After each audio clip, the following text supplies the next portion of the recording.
მოგესალმებით, თქვენ უყურებთ რეგიონის დღის მთავარ ამბებს. წალკის მუნიციპალიტეტის მოსახლეობას ავტომობილო გზების გაწმენდას და ტექნიკური მარილის მოყრას ითხოვს. ამის შესახებ მოქალაქეები სოციალურ ქსელში წერენ და ვიდეო მასალას ავრცელებენ. რა ვითარებაა ეს ავტომობილო გზებზე? დავუკავშირდით წალკის მერს ილიას აბაძეს. მისი ინფორმაციით, ძლიერი ქარისა და ნამქერის გამო გარკვეულ მონაკვეთებზე შესაძლოა გზები დროებით ჩაიკეტოს, თუმცა ტექნიკა ადგილზეა მობილიზებული და ქარის ჩადგომისთანავე გზებს გაწმენდნენ.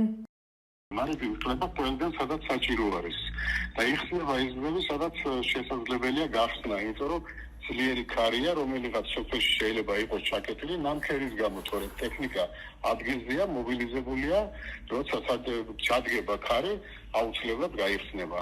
ყველა მიმართულებით არის გახსნილი, შეიძლება გახსნა და მერე ან 1 საათში, ან 9 საათში შეიძლება სადღაც მიატარო, თორემ ყველა მიმართულებით გახსნილია, არსად არ არის შეთანხმება. მესამე დღე რთული მეტეოროლოგიური პირობების გამო ფარავნის უღელტეხილზე კოდა ფარცხისი მანგლისი წალკა ნინოწმინდა მისაბმელიანი და ნახევრად მისაბმელიანი ავტოტრანსპორტის მოძრაობა შეზღუდულია. ინფორმაციას საავტომობილო გზების დეპარტამენტში გვიდასტურებენ.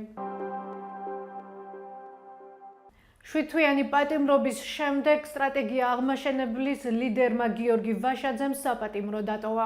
ის 2025 წლის 24 ივნისს დააკავეს ეგრეთ წოდებული წულუკიანის კომისიის სხდომაზე გამოუცხადებლობის გამო.